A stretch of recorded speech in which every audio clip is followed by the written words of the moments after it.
Les amis, on y est. Je voulais le tester.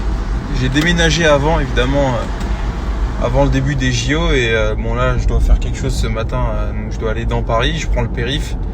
Et pour ceux qui sont pas franciliens, ne connaissent peut-être pas, mais depuis les JO, ils ont mis en place une voie sur le périph', voie de gauche qui est réservée. C'est une bonne question. Réservée pourquoi ? A priori pour tous les taxis, les bus, je suppose aussi les voitures qui servent aux JO, qui transportent les athlètes, tout le staff, etc. Bon bref, toute l'organisation. Bon, au-delà de ça, le périph' il est bouché H24. Ça m'est arrivé moi parfois de rentrer à 2h du matin et d'être embouteillé sur le périph'. Je vous jure, c'est vrai.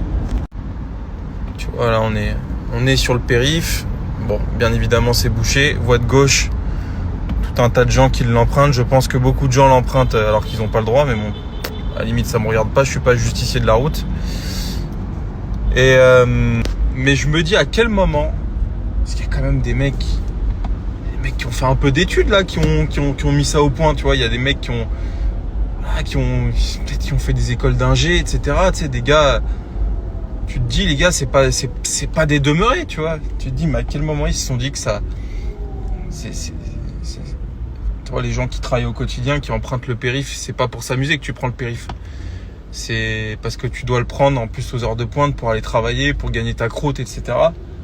Ça rajoute encore un peu plus de stress, un peu plus de retard. Je pense qu'économiquement parlant, ça va être un vrai problème en plus. Parce que les gens arrivent en retard, ça réduit la productivité, augmente le stress, la pollution. Tu sais, je veux pas faire le rabat-joie qui se plaint tout le temps, mais franchement, je comprends pas. Quel intérêt, tu vois, Paris est bien aussi, bien assez embouteillé pour mettre un truc comme ça, tu vois.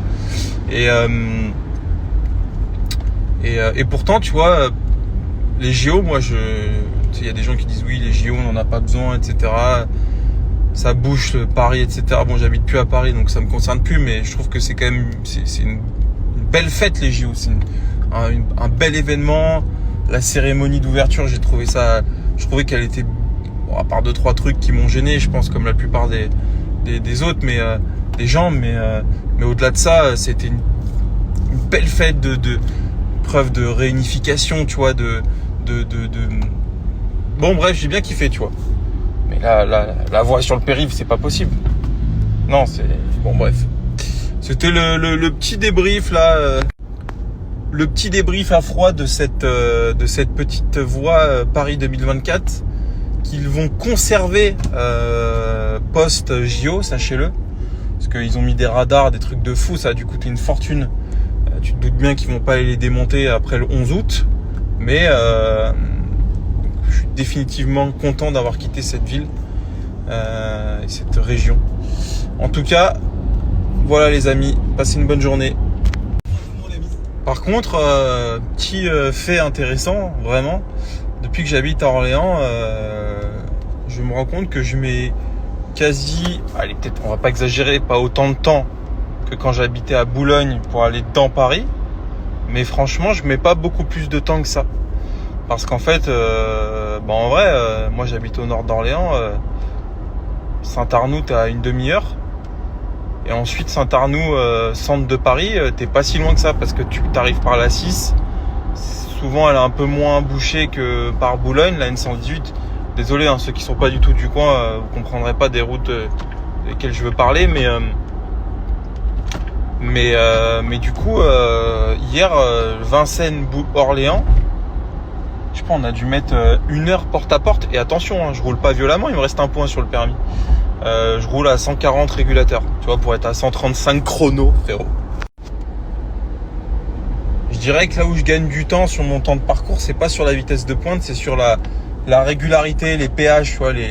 Moi, les télépéages, frérot, je les passe limite sans... Enfin, t'as compris, quoi. Donc, je suis vif, tu vois.